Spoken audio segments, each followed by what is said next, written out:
എല്ലാ പ്രിയപ്പെട്ട പ്രേക്ഷകർക്കും ആദ്യം തന്നെ വായനാ ദിന ആശംസകൾ അറിയിക്കുകയാണ്. ഇന്ന് എല്ലാവർക്കും അറിയുന്നത് പോലെ വായനാ ദിനത്തിൻ്റെ ഭാഗമായിട്ട് എല്ലാ സ്ഥലങ്ങളിലും പരിപാടികളൊക്കെ നടക്കുകയാണ്. വായനയ്ക്ക് അത്രയും പ്രാധാന്യമുണ്ട് എന്നത് കാണിക്കുന്ന ഒരു ദിവസമാണ് ഈ ഒരു ദിവസം. ആ ഒരു ദിവസത്തിൽ നമ്മൾ ഏറ്റവും അറിഞ്ഞിരിക്കേണ്ട ഒരു മനുഷ്യനുണ്ട്, മലപ്പട്ടത്തുള്ള ജയരാജൻ മലപ്പട്ടം. അദ്ദേഹത്തിൻ്റെ വീട്ടിലാണ് നമ്മളിപ്പോൾ ഉള്ളത്. അദ്ദേഹത്തിൻ്റെ വീട് ഒരു ലൈബ്രറിയാണ്. ഒരു ലൈബ്രറിയിൽ കയറിയ ഒരു ഫീലാണ് നമുക്ക് കിട്ടുന്നത്. എന്തായാലും അദ്ദേഹത്തിൻ്റെ വിശേഷങ്ങളും ഏകദേശം അദ്ദേഹം ഒരു 4000-ലധികം പുസ്തകങ്ങളൊക്കെ കവർ ചെയ്തിട്ടുണ്ട്. അതിനേക്കാൾ കൂടുതൽ പുസ്തകങ്ങൾ ഇവിടെ ഉണ്ടെന്നാണ് കേട്ടിട്ടുള്ളത്. എന്തായാലും അദ്ദേഹത്തിൻ്റെ ആ വിശേഷങ്ങളും ആ പുസ്തകങ്ങളൊക്കെ ഒന്ന് കണ്ടിട്ട് പെട്ടെന്ന് വരാം.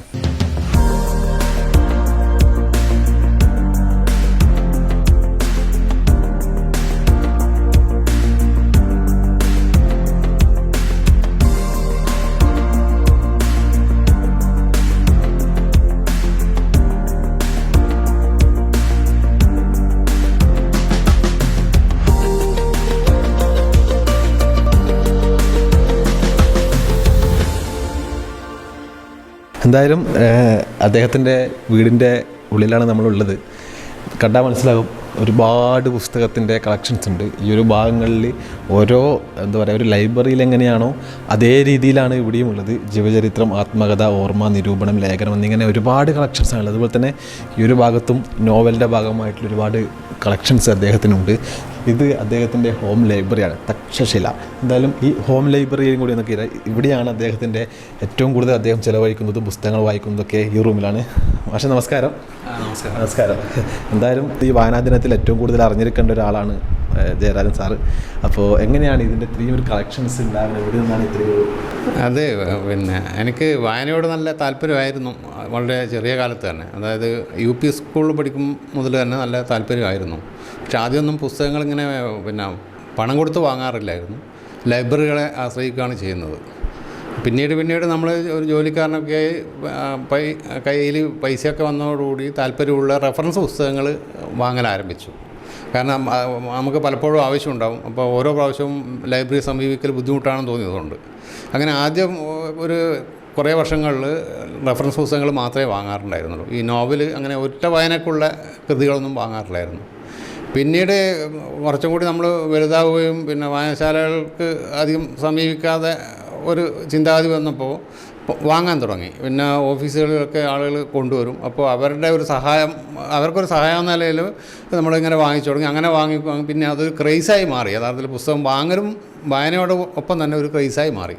അങ്ങനെയാണ് ഇപ്പോൾ ഏതാണ്ട് ഒരു 4000-നടുത്ത് പുസ്തകങ്ങളിലൊരു ഹോം ലൈബ്രറി, തക്ഷശില എന്നാണ് അതിന് പേരിട്ടിട്ടുള്ളത്.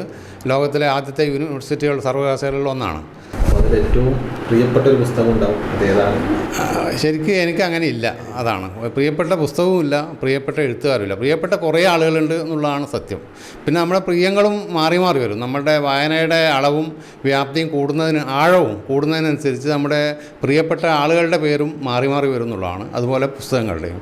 അപ്പോൾ എക്കാലത്തും പല പുസ്തകങ്ങളും പല കാറ്റഗറിയിലുള്ള പുസ്തകങ്ങളും എനിക്ക് പ്രിയപ്പെട്ടതായിട്ടുണ്ട്. അതുകൊണ്ട് തന്നെ പ്രത്യേകിച്ച് ഒരു 1-2 എടുത്തു പറയാൻ ആവാത്തൊരവസ്ഥയാണുള്ളത്. എഴുത്തുകാരെ സംബന്ധിച്ചും അങ്ങനെ തന്നെയാണ്. തലമുറയ്ക്ക് ഇപ്പം വായന കുറഞ്ഞു വരുന്നു എന്നുള്ളൊരു സംഭവമുണ്ട്. ഇപ്പം അങ്ങനെ ഒരു സംഭവം ഉണ്ടോ? വായന ഇല്ലാന്ന് തോന്നുന്നു. അത് വായനയുണ്ട്, പക്ഷെ ഒരു മുമ്പുള്ള രീതിയിലുള്ള ഒരു ആഴത്തിലുള്ള വായന, അല്ലെങ്കിൽ വായനയുടെ അടിസ്ഥാനത്തിൽ ചിന്തിച്ചിട്ട് പിന്നീട് ജീവിതം ക്രമപ്പെടുത്തുന്ന ആ ഒരു രീതി, അതൊന്നും ഇന്നില്ല എന്നാണ് പൊതുവെ എനിക്ക് തോന്നിയിട്ടുള്ളത്. ഈ വായനയിലേക്ക് ഒരു സമൂഹം മൊത്തം, അത് പുതിയ ആളുകൾ മാത്രമല്ല പഴയ ആളുകൾ ഉൾപ്പെടെ മാറിക്കൊണ്ടിരിക്കുന്ന ഒരു ഘട്ടമാണിത്. അപ്പോൾ അത് സ്വാഭാവികമായിട്ടും എല്ലാ വായനയും സ്വാധീനിച്ചിട്ടുണ്ട്. ഇപ്പോൾ വായന കുറഞ്ഞു എന്ന് നമ്മൾ ഒറ്റ വാക്കിൽ പറയാൻ യഥാർത്ഥത്തിൽ പറ്റില്ല. പക്ഷേ എന്നാൽ പല രീതിയിൽ സമീപിക്കുമ്പോൾ വായന കുറഞ്ഞതായിട്ട് നമുക്ക് മനസ്സിലാവുകയും ചെയ്യും. കാരണം മുമ്പ് നമുക്ക് വായനയിൽ നിന്ന് ഒരുപാട് അറിവ് കിട്ടും. അത് എപ്പോഴും എത്രയോ വർഷം കഴിഞ്ഞ്, ഇപ്പോൾ 40 വർഷം കഴിഞ്ഞ് എനിക്ക് ഓർത്തെടുക്കാനൊക്കെ പറ്റും. പക്ഷേ ഈ വായനയിൽ അതൊന്നും സാധിക്കുന്നില്ല എന്നാണ് പൊതുവെ എനിക്ക് തോന്നിയിട്ടുള്ളത്. ഇപ്പോഴത്തെ തലമുറക്കും അങ്ങനെ ഒരു പ്രശ്നമുള്ളതായിട്ട് എനിക്ക് തോന്നിയിട്ടുണ്ട്. അതുമല്ല, എനിക്ക് യഥാർത്ഥത്തിൽ ഒഴിവ് സമയങ്ങളൊന്നും കിട്ടാറില്ല. ഞാൻ സർക്കാർ ജോലിക്കാരനായിരുന്നു. ഈ കഴിഞ്ഞ മെയ് 31 വിരമിച്ച ഒരാളാണ്. അപ്പോൾ ജോലിയുടെ തിരക്ക് മാത്രമല്ല, ഒരുപാട് മേഖലകളിൽ ബന്ധപ്പെടുന്ന ഒരാളാണ്. അതിലൊക്കെ താല്പര്യം കാണുന്നത്. പരസ്പര ബന്ധമില്ലാത്ത മേഖലകളിൽ പോലും വളരെ താല്പര്യത്തോട് ഇടപഴകുന്ന ആളാണ്. അതുകൊണ്ട് ഒരിക്കലും ജീവിതത്തിൽ എനിക്ക് ഇടവേളയോ ഒരു വിനോദമൊന്നും ഉണ്ടായിട്ടില്ല. ഇതിനിടയിൽ തന്നെയാണ് യഥാർത്ഥത്തിൽ എൻ്റെ വായനയും ഇങ്ങനെ പോയിക്കൊണ്ടിരിക്കുന്നത്. ഈ മലപ്പട്ടത്തെ പ്രദേശവാസികളൊക്കെ മാഷിൻ്റെ വീട്ടിലൊന്നും ലൈബ്രറിക്ക് ഒന്നും കാണാറുണ്ടോ? ഉണ്ട്. ഞാൻ യഥാർത്ഥത്തിൽ ഈ കോവിഡ് കാലഘട്ടത്തിന് ശേഷമാണ് ഇങ്ങനെ ഒരു ഹോം ലൈബ്രറി എന്നുള്ളൊരു ആശയത്തിലേക്ക് പിന്നെ മാറിയത്. കാരണം നമുക്കറിയാം എല്ലാവരും ഒറ്റപ്പെട്ട തുരുത്തുകളിൽ ജീവിക്കുന്ന ഒരു അവസ്ഥയായി.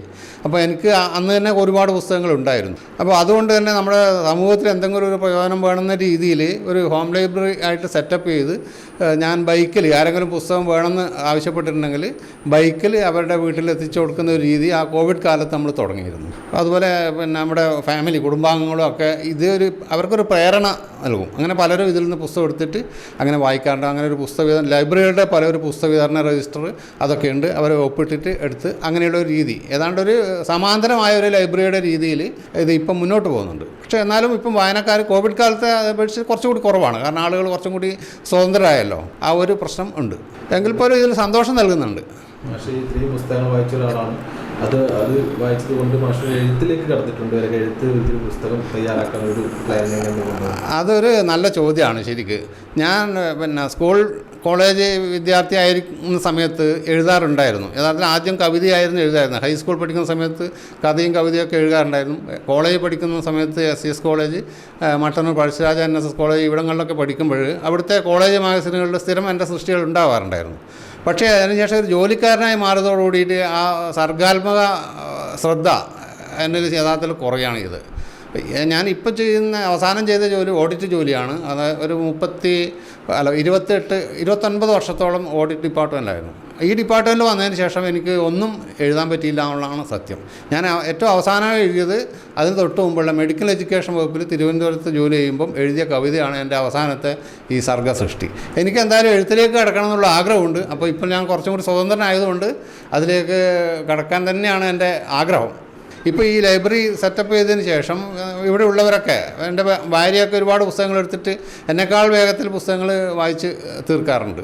അതുപോലെ എല്ലാവരും ഏതാണ്ടുണ്ട്. അതുപോലെ ഇവിടെ അല്ലാത്ത എൻ്റെ മറ്റു ബന്ധുക്കളും അങ്ങനെയുള്ളവരൊക്കെ പുസ്തകങ്ങളെടുത്ത് വായിച്ചുകൊണ്ടിരിക്കുന്നുണ്ട്. ഇപ്പോഴും ഒരു 5-10 പുസ്തകം വായിക്കാനായിട്ട് ഇവിടുന്ന് പുറത്തേക്ക് പോയിട്ടാണുള്ളത്. അതിൻ്റെ ആ വിതരണ രജിസ്റ്ററിൽ നിന്ന് നമുക്കത് മനസ്സിലാവും. അപ്പോൾ നമുക്കതിന് നിബന്ധനകളൊന്നുമില്ല. വായിച്ച് തീർന്നിട്ട് കൊണ്ടുവന്നാൽ മതി. ഇത്ര ഡ്യൂറേഷൻ 2 ആഴ്ച അങ്ങനെയൊന്നുമില്ല. പുസ്തകം കളയരുത് എന്ന് മാത്രമേ ഉള്ളൂ. അതുപോലെ തിരിച്ച് തന്നിട്ടില്ലെങ്കിൽ ഞങ്ങൾ ചോദിച്ച് വാങ്ങുകയും ചെയ്യും. അങ്ങനെയാണ് ആ പുസ്തകത്തിൻ്റെ ആ രീതി. അത്രയേ ഉള്ളൂ. വായനാ ദിനത്തിൽ ഈ പുതുതലമുറയോടും പറയേണ്ട ഒരു കാര്യം, പറയാനുള്ള ഒരു കാര്യം, എല്ലാവരും നന്നായി വായിക്കണം എന്നുള്ളത് തന്നെയാണ്. വായിക്കണം എന്ന് പറഞ്ഞാൽ നമുക്ക് അറിവ് മാത്രമൊന്നുമല്ല, നമ്മുടെ വ്യക്തിത്വവും പിന്നെ വർദ്ധിക്കുന്നുള്ളതാണ് അതിൽ പ്രധാനപ്പെട്ട കാര്യം. ഉദാഹരണത്തിന് നല്ല ലോക പ്രശസ്തരായ സാഹിത്യകാരന്മാരുടെ നോവലുകൾക്ക് നമ്മൾ ഒരുപാട് കേട്ടിട്ടുണ്ടാവുമല്ലോ. ഇപ്പം പിന്നെ പാവങ്ങൾ എന്നൊക്കെ നമ്മൾ കുട്ടിക്കാലം തൊട്ടേ പഠിക്കുന്നതാണ്. അങ്ങനെ പല നോവലുകളും വ്യക്തിപരമായിട്ട് നമ്മളെ സ്വാധീനിക്കാൻ നല്ല ശക്തമായ കഥാപാത്രങ്ങളുള്ള സൃഷ്ടികളാണ്. അപ്പോൾ സ്വാഭാവികമായിട്ടും ഈ നോവൽ ആഴത്തിൽ വായിച്ചാൽ പിന്നീട് അത് നമ്മളെ ചിന്തിപ്പിക്കും. അതുകൊണ്ട് തന്നെ നമ്മുടെ വ്യക്തിത്വ രൂപീകരണത്തിൽ നിർണായക പങ്ക് ഈ നോവലുകളൊക്കെ അല്ലെങ്കിൽ മറ്റു സൃഷ്ടികളൊക്കെ വഹിക്കുന്നു എന്നുള്ള 100% ഉറപ്പാണ്. അതുകൊണ്ട് ആ രീതിയിൽ ആഴത്തിലുള്ള വായന വ്യക്തിനെ നന്നാക്കുന്നുള്ള ഒരഭിപ്രായം എനിക്കുണ്ട്. അതുകൊണ്ട് ഈ വരുന്ന തലമുറയോടല്ല ആരോടായാലും വായിച്ചുകൊണ്ടേ ഇരിക്കുക എന്നുള്ളതാണ് എനിക്ക് പറയാനുള്ളൊരു കാര്യം. അത് വീടിനോട് ചേർന്നിട്ടുള്ള ലൈബ്രറി ആയതുകൊണ്ട് സ്ഥല സൗകര്യത്തിൻ്റെ ഒരു പരിമിതിയുണ്ട്. അപ്പോൾ ഞാൻ നേരത്തെ പറഞ്ഞിരുന്നു എൻ്റെ ഏറ്റവും ഞാൻ ആദ്യം വാങ്ങാൻ തുടങ്ങിയത് റെഫറൻസ് പുസ്തകങ്ങളാണെന്നുള്ളതാണ്. അതിൽ പിന്നെ ഏറ്റവും പ്രധാനപ്പെട്ട നമ്മുടെ മലയാളത്തിൻ്റെ ഏറ്റവും അടിസ്ഥാനമായ ഗ്രന്ഥം ശബ്ദധാരാവലി എന്ന് പറഞ്ഞിട്ട് ഞാൻ എടുത്തിട്ട് ഇവിടെ കാണിച്ചിട്ടുണ്ട്. ശ്രീകണ്ഠേശ്വരത്തിൻ്റെ ഏറ്റവും വലിയ അദ്ദേഹം ജീവിതം കൊണ്ട് സംഭാവന ചെയ്ത സാധനമാണ് ഈ ശബ്ദധാരാവലി. അപ്പോൾ ഇന്നും അതിനുശേഷം പല മലയാള നിഘണ്ടുക്കൾ വന്നിട്ടുണ്ടെങ്കിൽ പോലും ഏറ്റവും അടിസ്ഥാന വിവരമായിട്ട് ഞങ്ങളൊക്കെ നോക്കുന്നത് ഇപ്പോഴും ശബ്ദധാരാവലിയാണ്. അപ്പോൾ അങ്ങനെ ശബ്ദധാരാവലി മുതലുള്ള ഒരുപാട് മലയാളം ഡിക്ഷണറികളുണ്ട്. അതുപോലെ സംസ്കൃത നിഘണ്ടുക്കളുണ്ട്. പിന്നെ ഒന്നാണ് ഞാൻ നേരത്തെ പറഞ്ഞ സർവ്വവിജ്ഞാന കോശങ്ങൾ. ഇന്നത്തെ ഈ കമ്പ്യൂട്ടറും മൊബൈലും ഇൻ്റർനെറ്റും വരുന്നതിന് മുമ്പ് നമുക്ക് വിവരം ആർജിക്കാൻ വളരെ പരിമിതമായ സൗകര്യങ്ങളേ ഉണ്ടായിട്ടുള്ളൂ. അപ്പോൾ ഏതൊക്കെ ഒരു കാര്യം എന്താണ് എങ്ങനെയാണെന്ന് അറിയണമെങ്കിൽ ഒരുപാട് അന്വേഷിച്ചാൽ മാത്രമേ ചിലപ്പോൾ ഏതെങ്കിലും ലൈബ്രറി എഴുതുന്നതിൻ്റെ വിവരങ്ങൾ കിട്ടും. അപ്പോൾ അന്ന് നമുക്ക് ആശ്രയിക്കാവുന്ന ഗ്രന്ഥങ്ങൾ ഈ സർവ്വവിജ്ഞാന കോശങ്ങൾ മാത്രമാണ്. ഇത് നമ്മുടെ സംസ്ഥാന സർക്കാരിൻ്റെ തന്നെ സർവ്വവിജ്ഞാനകോശ ഇൻസ്റ്റിറ്റ്യൂട്ടിൻ്റെ 18 വോള്യങ്ങളിലായിട്ട് അവരിറക്കിയ പിന്നെ സർവ്വവിജ്ഞാന കോശങ്ങളാണ്. അത് മുഴുവൻ ഞാൻ ഇവിടെ ശേഖരിച്ചിട്ടുണ്ട്. എന്നെ സംബന്ധിച്ചിട്ട് ഏറ്റവും പിന്നെ എന്നെ സഹായിക്കുന്ന ഒരു ഗ്രന്ഥ പരമ്പരയാണ് ഇത്. അതുപോലെ പിന്നീടുള്ള ഒരുപാട് DC ബുക്സ് ഇറക്കിയ ഒരുപാട് പിന്നെ കളക്റ്റീവ് റെഫറൻസ് സീരീസ് ഉണ്ട്. അത് മുഴുവൻ ഞാൻ കിട്ടാവുന്നത് മുഴുവൻ വാങ്ങിയിട്ട് റെഫറൻസിന് ഒരു വലിയ സെക്ഷൻ ഇവിടെ ആക്കിയിട്ടുണ്ട്. ഇപ്പോൾ നമ്മുടെ കുട്ടികൾക്ക് ഇന്ന് പിന്നെ ഈ യുഗമായതുകൊണ്ട് കുട്ടികൾക്ക് അധികം ചിലപ്പോൾ ഇതിലേക്ക് വരില്ലായിരിക്കും. ചിലപ്പോൾ നമുക്ക് സെർച്ച് ചെയ്താൽ പെട്ടെന്ന് തന്നെ കുറേ കിട്ടും. പക്ഷേ കുറച്ചും കൂടി ആധികാരികമായിട്ട് കിട്ടുന്നത് എറർ ഫ്രീ ആയിട്ട് കിട്ടുന്നത് ഈ ഗ്രന്ഥങ്ങളിൽ തന്നെയാണ്. അപ്പോൾ എന്തായാലും ഞാൻ ഇതിനെ നിത്യവും ആശ്രയിക്കാറുണ്ട് ഈ റെഫറൻസ് വിഭാഗത്തിന്. ഇത് ശരിക്കും ഈ 1, 2 ഇതൊക്കെ റെഫറൻസ് വിഭാഗത്തിൽ വരുന്നതാണ്. അതിൽ ശാസ്ത്രം മുതലുള്ള എല്ലാ വിഷയങ്ങളിലും ഉള്ള, സ്പോർട്സ് മുതൽ ശാസ്ത്രം മുതലുള്ള എല്ലാ വിഷയങ്ങളിലുള്ള റെഫറൻസ് ഗ്രന്ഥങ്ങൾ ഇതിലുണ്ട്. അപ്പോൾ അങ്ങനെ ആവശ്യക്കാർക്ക് കാണാൻ വേണ്ടി പറ്റും. പിന്നെ ഞാൻ പറഞ്ഞു, ഞാൻ ഒരു സർക്കാർ ഉദ്യോഗസ്ഥനായിരുന്നു പറഞ്ഞല്ലോ. അപ്പോൾ അങ്ങനെ നിയമവുമായിട്ട് ബന്ധപ്പെട്ടതും സംസ്ഥാന സർക്കാർ സർവീസുമായിട്ട് ബന്ധപ്പെട്ട ബുക്കുകളാണ് നമ്മുടെ സർവീസ് ബുക്സ് എന്ന് പറഞ്ഞിട്ട് ഇവിടെ കാണിച്ചിട്ടുള്ളത്. അതുപോലെ ഇത് റെഫറൻസിൻ്റെ നേരത്തെ പറഞ്ഞതിൻ്റെ കുറച്ച് ഭാഗമാണ്. വിശ്വസാഹിത്യ മാല ഉൾപ്പെടെ ലോകത്തിലെ പ്രശസ്തമായ എല്ലാ രാജ്യങ്ങളിലുള്ള പ്രശസ്തമായ കൃതികളൊക്കെ സമാഹരിച്ചുകൊണ്ട് ചിലർ DC ബുക്സ് പോലുള്ളവർ ഇറക്കിയിട്ടുണ്ട് 10-12 വോള്യങ്ങളായിട്ട്. അതൊക്കെ മുഴുവനും ഇവിടെ സമാഹരിച്ചിട്ടുള്ളതാണ്. ഫോക്ലോർ എന്ന് പറയുന്നത് ഇപ്പം നമുക്കറിയാം വളരെ ചർച്ച ചെയ്യപ്പെടുന്ന, എല്ലാവരും ബന്ധപ്പെടുന്ന ഒരു മേഖലയാണ് ഇപ്പം ഫോക്ലോർ. അപ്പോൾ ഫോക്ലോറിൻ്റെ പുസ്തകങ്ങൾ മാത്രം കളക്ട് ചെയ്തിട്ട്, അത് പ്രത്യേകിച്ച് നമ്മുടെ തെയ്യങ്ങൾ, ഞാനൊരു തെയ്യത്തിൻ്റെ ഏറ്റവും ഇഷ്ടപ്പെട്ട ഒരാളാണ്. കണ്ണൂർ, കാസർഗോഡ് ജില്ലകളിലെ പ്രധാനപ്പെട്ട തെയ്യങ്ങളുടെ സ്ഥലങ്ങളിലൊക്കെ സെലക്ട് ചെയ്തിട്ട് മിക്കവാറും ഒറ്റക്കായിരിക്കും പോവുകയും അതിൻ്റെ ഫോട്ടോ വീഡിയോ ഒക്കെ എടുക്കുകയും അതിനെപ്പറ്റി പരിമിതമായിട്ട് സോഷ്യൽ മീഡിയയിൽ എഴുതുകയും ചെയ്യുന്ന ഒരാളാണ്. എന്തായാലും കൂടുതൽ മനസ്സിലാക്കാൻ ശ്രമിക്കുന്നതിൻ്റെ ഭാഗമായിട്ട് ആർക്കെങ്കിലും ആവശ്യമുണ്ടെങ്കിൽ അവർക്ക് എപ്പോഴും സമീപിക്കാവുന്ന രീതിയിൽ ഫോക്ലോറിനെ പറ്റി ഒരു നല്ല പുസ്തക ശേഖരം തന്നെയുണ്ട്. അപ്പോൾ തെയ്യം, അതേപോലെ ആരോഗ്യവുമായിട്ട് ബന്ധപ്പെട്ട ഇതുണ്ട്, ശാസ്ത്രവുമായി ബന്ധപ്പെട്ടതുണ്ട്. പിന്നെ ഞാൻ പറഞ്ഞു, ഞാൻ മലയാളത്തിലൊരു ബിരുദാനന്തര ബിരുദധാരിയാണ്. അതുകൊണ്ട് തന്നെ വ്യാകരണം എന്ന് പറയുന്നത് നമുക്ക് വളരെ പ്രധാനപ്പെട്ടതാണ്. അപ്പോൾ വ്യാകരണം, ഭാഷാശാസ്ത്രവുമായിട്ട് ബന്ധപ്പെട്ട ഒരു മോശമില്ലാത്ത ഒരു കളക്ഷൻ, സാധാരണ നമ്മുടെ ഗ്രാമീണ വായനശാലയിൽ കാണുന്നതിനേക്കാൾ കൂടുതലുള്ള ഒരു കളക്ഷൻ ഈ റെഫറൻസ് വിഭാഗത്തിൽ ഇവിടെയുണ്ട് എന്നാണ് ഞാൻ വിശ്വസിക്കുന്നത്. അതുപോലെ സ്പോർട്സ്, ഞാൻ സ്പോർട്സുമായിട്ട് നിരന്തരമായി കഴിഞ്ഞൊരു 40-45 വർഷമായിട്ട് ബന്ധപ്പെടുന്ന ഒരാളാണ്. അതുകൊണ്ട് തന്നെ കായിക രംഗത്തുള്ള അറിവുകൾ പകരുന്ന പുസ്തകങ്ങളും ഒരുപാട് ഇവിടെ ശേഖരിച്ചിട്ടുണ്ട്. അതുപോലെ മറ്റ് വിഷയങ്ങൾ, ഇപ്പം നമ്മൾ പഠിച്ച ഫിസിക്സ്, കെമിസ്ട്രി, എക്കണോമിക്സ് അങ്ങനെയുള്ള വിഷയങ്ങളുമായിട്ട് ബന്ധപ്പെട്ട കുറച്ച് പുസ്തകങ്ങൾ ഇവിടെ ശേഖരിച്ച് വെച്ചിട്ടുണ്ട്. ആ ഒരു റൂം നമ്മുടെ ഗ്രന്ഥശാലക്ക് പോരാന്ന് തോന്നിയപ്പോഴാണ് കുറച്ച് അഡീഷണൽ ഷെൽഫുകളൊക്കെ വാങ്ങിയിട്ട് ഈ റൂമിലേക്ക് വെക്കാൻ വേറെ സ്ഥലമില്ലാത്തതുകൊണ്ട് തന്നെ ഈ റൂമിലേക്ക് നമ്മളിത് ഷിഫ്റ്റ് ചെയ്തത്. അപ്പോൾ അതിൽ തന്നെ നോവലുകൾ, ഞാൻ പറഞ്ഞു നോവലുകളൊക്കെ വാങ്ങാൻ തുടങ്ങിയതോടുകൂടി പുസ്തകങ്ങളുടെ എണ്ണം ഒരുപാട് കൂടി. അപ്പോൾ അത് വെക്കാൻ ആവശ്യത്തിന് സ്ഥലമില്ലാത്തതുകൊണ്ടാണ് ഇത് നോവലിന് മാത്രമായിട്ടാണ് ഈ ഒരു വലിയ ഷെൽഫ് പ്രൊവൈഡ് ചെയ്തിട്ടുള്ളത്.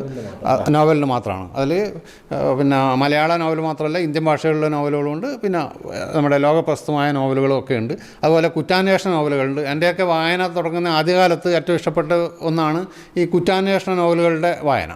അത് നമ്മുടെ മലയാളം പ്രസിദ്ധീകരണങ്ങൾ, ഇപ്പം മംഗളം, മനോരമ അങ്ങനെ ഇതിൽ പ്രസിദ്ധീകരിക്കുന്ന കുറ്റാന്വേഷണ നോവലുകളും, അതുപോലെ തന്നെ നമ്മുടെ പുസ്തകമായിട്ട് ഇറങ്ങുന്ന നമ്മുടെ പരമാരയുടെയും ദുർഗാപ്രസാദ് കത്തിയുടെയും, അല്ലെങ്കിൽ പുറത്തുള്ളതാണെങ്കിൽ ജെയിംസ് കാർലി ചേസിൻ്റെയും ആർതർ കോണൻ ഡോയലിൻ്റെയും ഇവരുടെയൊക്കെ പുസ്തകങ്ങളുടെ ഒരു വായിച്ചിട്ടുള്ളൊരു രീതി നമുക്ക് അന്നേ ഉണ്ടായിരുന്നു. അപ്പോൾ അങ്ങനെയുള്ളവരുടെയൊക്കെ കളക്ഷനുകൾ ഈ നോവൽ വിഭാഗത്തിൽ വരുന്നുണ്ട്. അതിൻ്റെ ബാക്കി കുറച്ച് ഭാഗങ്ങൾ ചെറുകഥ എന്ന് പറയുന്ന കാറ്റഗറി തിരിച്ചിട്ടാണ് കുറച്ചെണ്ണം ഇവിടെ ഉള്ളത്. നമ്മുടെ ബഷീർ, എസ്.കെ. പൊറ്റക്കാട്, താഴി, ആ ഒരു കാറ്റഗറി ഉള്ളവരുടെ മുതൽ ഉള്ള കഥകളൊക്കെ ഇവിടെയുണ്ട്. ഇപ്പോൾ ആധുനിക എഴുത്തുകാരുടെ ഉൾപ്പെടെയുള്ള കഥകളുണ്ട്. അതുപോലെ കവിതകൾ, ഞാൻ പറഞ്ഞു എനിക്ക് ഏറ്റവും ആദ്യം ഇഷ്ടപ്പെട്ട സാഹിത്യ രൂപം എന്ന് പറയുന്ന കവിതയായിരുന്നു. ഞാൻ ഹൈസ്കൂൾ പഠിക്കുമ്പോൾ തന്നെ അടിച്ചേരി വായനശാലയിൽ നിന്ന് ആദ്യം എടുക്കുന്നത് കുറേ കവിതാ പുസ്തകങ്ങളാണ്. അപ്പോൾ അന്ന് മുതലുള്ളവരുടെ കവിതകൾ, ഇപ്പോഴുള്ളവരുടെ ഉൾപ്പെടെയുള്ള കവിതകളുടെ ഒരു നല്ല ശേഖരം തന്നെ ഇവിടെ ഉണ്ട്. എനിക്കിപ്പം വളരെ ഇഷ്ടപ്പെട്ട കവികൾ ഒരുപാട് പേരുണ്ട്. നമ്മുടെ വയലാർ, ONV അങ്ങനെയുള്ള ഒരുപാട് പേരുണ്ട്. അപ്പോൾ അവരുടെയൊക്കെ കിട്ടാവുന്ന പരമാവധി കവിതകൾ സമാഹരിച്ചിട്ട് ഇവിടെ വെച്ചിട്ടുണ്ട്. അതുപോലെ ജീവചരിത്രവും ആത്മകഥയും. ഈ അടുത്ത കാലത്ത് ആത്മകഥയ്ക്ക് ഒരു കുറച്ചും കൂടി നല്ല ഓളം കിട്ടുന്ന ഉണ്ട്. പലരും നല്ല എഴുത്തുകാർ നല്ല ആത്മകഥകൾ എഴുതിയിട്ട് മാത്രം രംഗപ്രവേശനം ചെയ്ത കുറേ പേരുണ്ട്. അപ്പോൾ അങ്ങനെയുള്ള ഓർമ്മകൾ, ആത്മകഥകൾ, ആ രീതിയിൽ. അപ്പോൾ ആ രീതിയിലുള്ള ഈ പഴയതും പുതിയതുമായ ഒരുപാട് പുസ്തകങ്ങൾ ഇവിടെ ഉണ്ട്. അത് പിന്നെയുള്ളതാണ് നിരൂപണങ്ങൾ, വിമർശനങ്ങൾ. നമ്മൾ ഏറ്റവും പ്രശസ്തനായ സുകുമാർ അഴീക്കോടിൻ്റെ നാട്ടുകാരാണ് നമ്മൾ. അപ്പോൾ സുകുമാർ അഴീക്കോടിൻ്റെ ഉൾപ്പെടെയുള്ള മലയാളത്തിലെ പ്രശസ്തരായ സാഹിത്യ വിമർശകരുടെ, നിരൂപകരുടെ കൃതികൾ ഇവിടെ ഉണ്ട്. ഇപ്പം നിരൂപണം കേരളത്തിൽ കുറച്ച് ഒരു പരിതാപകരമായ നിലയിലാണ്. ഇപ്പോഴത്തെ നിരൂപകർ, കാര്യമായി എണ്ണപ്പെട്ട നിരൂപകർ കുറവാണ്. അങ്ങനെ ആ ഒരു രീതിക്ക് അങ്ങനെ ഉണ്ട്. എങ്കിൽ പോലും ഇന്നേ വരെയുള്ള നമ്മുടെ മലയാള നിരൂപണ ശാഖയിലെ പ്രധാനപ്പെട്ടവരുടെയൊക്കെ പുസ്തകങ്ങൾ ഇതിലുണ്ട്. അതിലെടുത്ത് പറയാവുന്ന വേറൊന്നാണ് നമ്മുടെ എം കൃഷ്ണൻ നായരുടെ പുസ്തകങ്ങളുടെ ഒരു കളക്റ്റീവ് വോളിയം ഈ അടുത്ത കാലത്ത് മാതൃഭൂമി ബുക്സ് പ്രസിദ്ധീകരിച്ചിട്ടുണ്ട്, സാഹിത്യവാരഫലം എന്ന പേരിൽ. ഏതാണ്ട് 27 വർഷം പിന്നെ കലാകൗമുദിയിലും സമകാലിക മലയാളം വാരികയിലുമായിട്ട് എം കൃഷ്ണൻ നായർ പിന്നെ ലിറ്റററി ജേർണലിസം എന്നാണ് അദ്ദേഹത്തിൻ്റെ ആ രീതിക്ക് പറഞ്ഞിട്ടുള്ളത്. അദ്ദേഹം എഴുതിയ ആ സാഹിത്യവാരഫലം 10,000-കണക്കിന് മലയാളികളെ ആകർഷിച്ചൊരു ഒരു പരമ്പരയാണ്. അപ്പോൾ ഞാൻ തന്നെ കലാകൗമുദിയുടെ ഒരു വായനക്കാരനായത് യഥാർത്ഥത്തിൽ കൃഷ്ണൻ നായരുടെ സാഹിത്യവാരഫലം വായിക്കാൻ വേണ്ടി മാത്രമാണ്. പിന്നീട് അതിലെ മറ്റേ ഒ വി വിജയൻ എഴുതുന്നതും അങ്ങനെ മറ്റുള്ളവർ അയ്യപ്പ പണിക്കർ അവരൊക്കെ എഴുതുന്നത് വായിച്ചങ്ങനെ വന്നേ ഉള്ളൂ. എന്തായാലും ഏറ്റവും ആകർഷിച്ചത് കൃഷ്ണൻ നായരുടെ സാഹിത്യവാരഫലമാണ്. അപ്പോൾ ആ സാഹിത്യവാരഫലം കഴിഞ്ഞ വർഷം മാതൃഭൂമി അതിൻ്റെ കളക്ടഡ് വോളിയം 5 വോളിയാണെന്ന് തോന്നുന്നു അത് ഇറക്കിയത്, അതും ഇവിടെ ശേഖരത്തിലുണ്ട്. വായനയോടൊപ്പം ഒരു യാത്രാപ്രേമി കൂടിയാണെന്ന് പറഞ്ഞത്. അതെ, ഞാൻ ഈ യഥാർത്ഥത്തിൽ ഞാൻ അടുത്ത കാലത്താണ് ഒരു യാത്രാപ്രേമി ആയത്. ആദ്യമൊന്നും അങ്ങനെ യാത്ര ചെയ്യാറില്ലായിരുന്നു. ഇഷ്ടംപോലെ അവസരം ഉണ്ടെങ്കിലും ഞാൻ അതിലൊരു ആയിരുന്നില്ല. പക്ഷേ പിന്നീട് ഒരു ചെറിയ യാത്ര ചെയ്തപ്പോഴാണ് യാത്രയുടെ ആ ഒരു വ്യത്യസ്തത നമുക്ക് മനസ്സിലായത്. യാത്രയിൽ നിന്ന് കിട്ടുന്ന അനുഭവങ്ങളും വായനയിൽ നിന്ന് കിട്ടുന്ന അനുഭവങ്ങളും രണ്ട് തരമാണ്. പക്ഷേ രണ്ടിനും സമന്വയിപ്പിക്കുന്ന ഒരാളാണ് ഞാൻ. അതായത് യാത്ര പോകുന്നതിന് മുമ്പ് തന്നെ ആ വായനയിലൂടെ ആ പ്രദേശങ്ങളെ പറ്റി അവിടുത്തെ സംസ്കാരത്തെ പറ്റിയൊക്കെ പരമാവധി മനസ്സിലാക്കും. അപ്പോൾ അതുകൊണ്ട് യാത്ര കുറച്ചും കൂടി നന്നായി ആസ്വദിക്കാൻ പറ്റും. ഇനി അത് കണ്ടതിന് ശേഷം വീണ്ടും വന്നിട്ട് നമ്മുടെ വായനയിലൂടെ കുറച്ചും കൂടി റെഫർ ചെയ്യും. അപ്പോൾ രണ്ടും കൂടി മിക്സ് ചെയ്തിട്ട് പോകുന്നതുകൊണ്ട് എനിക്ക് വളരെ ആസ്വാദ്യകരമാണ് എല്ലാ യാത്രയും. നമ്മുടെ സംസ്ഥാനത്തിനകത്തുള്ള യാത്രയായാലും ഇന്ത്യക്ക് അകത്തുള്ള വിവിധ സംസ്ഥാനങ്ങളിലുള്ള യാത്രയായാലും എല്ലാം ഒരുപോലെ ആസ്വാദ്യകരമായിട്ടാണ് തോന്നിയിട്ടുള്ളത്. അതിനൊരു ഉദാഹരണമാണ് നമ്മുടെ ഈ അടുത്ത കാലത്ത്. മുമ്പൊന്നും അഗുംബെ എന്ന് പറയുന്ന ഒരു ടൂറിസ്റ്റ് സ്പോട്ടിനെ പറ്റി നമ്മളൊന്നും കേട്ടിട്ടേ ഇല്ല. ഞാൻ തന്നെ ശരിക്കും ഒരു 2 വർഷം മുമ്പാണ് ഇങ്ങനെ അഗുംബെ എന്ന് പറയുന്നൊരു സ്ഥലത്തിനെ പറ്റി കേട്ടത്. അവിടെ എപ്പോഴും മഴയാണ്, നല്ല മഴയാണ്, രാജവെമ്പാലയുടെ നാടാണെന്നൊക്കെ ഇങ്ങനെ കേട്ടൊന്നല്ലാതെ മറ്റൊന്നും നമുക്കതിനെപ്പറ്റി ഒരു വിവരമില്ലായിരുന്നു. അപ്പോൾ ഒരു കഴിഞ്ഞ വർഷം ഞാൻ പോയപ്പോൾ എനിക്ക് വളരെയധികം ഇഷ്ടപ്പെട്ടു. കാരണം നമ്മളിഷ്ടം പോലെ മഴ കൊണ്ടതും മഴയുടെ നാട്ടിൽ നിന്ന് തന്നെയാണ്. എങ്കിൽ പോലും 24 മണിക്കൂർ ഇങ്ങനെ നൂൽമഴ പെയ്തുകൊണ്ടിരിക്കുന്ന ഒരു പ്രശാന്ത സുന്ദരമായ ഒരു ഗ്രാമത്തിൽ പോകുമ്പോൾ ഒരു വ്യത്യസ്ത അനുഭവമാണ് നമുക്ക്. ആ സമയത്ത് നമ്മൾ ആർ.കെ. നാരായണനൊക്കെ നമുക്ക് ഓർമ്മ വരും. അദ്ദേഹത്തിൻ്റെ മാൽഗുഡി ഡേയ്സൊക്കെ ഇതുമായിട്ട് ബന്ധപ്പെട്ടാണ്. അപ്പോൾ അങ്ങനെ നമ്മുടെ സാഹിത്യവും നമ്മൾ അത് വായിച്ചിട്ടുള്ള അറിവും ചെയ്യുന്ന യാത്രയിൽ നല്ല രീതിയിൽ നമുക്ക് ഉപയോഗപ്പെടുത്താനും ആസ്വദിക്കാനും കഴിഞ്ഞിട്ടുണ്ടെന്ന് ഉള്ളത് വളരെ സത്യമാണ്.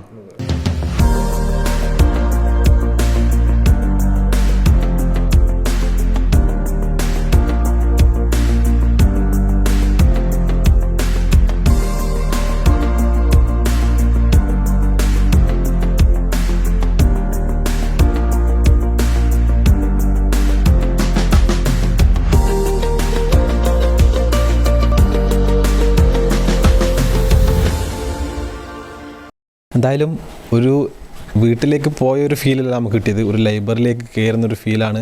ഇത്രയും പുസ്തകങ്ങളുടെ ഒരു കളക്ഷൻസും ഇത്രയും പുസ്തകം വായിച്ചൊരു അറിവൊക്കെ അദ്ദേഹത്തിനുണ്ട്. എന്തായാലും അത് ചെറിയൊരു അറിവല്ല. ഈ വായനാ ദിനത്തിൽ പരിചയപ്പെടേണ്ട ഒരു വ്യക്തി തന്നെയാണ് ഈ ജയരാജൻ സാറ്. എന്തായാലും നമ്മൾ കണ്ടു ഏകദേശം എത്ര പുസ്തകങ്ങളാണ് ഉള്ളതെന്നും. ഈ വീടിൻ്റെ പേര് തന്നെ അശ്വമേധം എന്ന് തന്നെയാണ്. അതും വായനയുമായി ബന്ധപ്പെട്ട് ഒരു കവിതയാണത്. അശ്വമേധം എന്ന് പറഞ്ഞാൽ അതിനുമായി ബന്ധപ്പെട്ടാണ് ഈ വീടിൻ്റെ പേര് തന്നെ ഇട്ടിരിക്കുന്നത്. അത്രയും പുസ്തകങ്ങളെ സ്നേഹിച്ച, അത്രയധികം വായനയെ സ്നേഹിച്ച, അതുപോലെ തന്നെ യാത്രകളെ സ്നേഹിച്ച ഒരു മനുഷ്യൻ ഈ ഒരു കാലഘട്ടത്തിൽ കാണാൻ സാധിച്ചത് നമ്മുടെയൊക്കെ ഒരു ഭാഗ്യമായിട്ടാണ് ഞാൻ കരുതുന്നത്. എന്തായാലും ഈ വായനാ ദിനത്തിൽ ആദ്യം പറഞ്ഞതുപോലെ ഏറ്റവും അധികം അറിയേണ്ട ഒരു വ്യക്തി തന്നെയാണ് ജയരാജൻ മാഷ്. ക്യാമറ പേഴ്സൺ ജിഷ്ണുവിനൊപ്പം അതുൽ ബ്ലാത്തൂർ, ഏജനറ്റ്.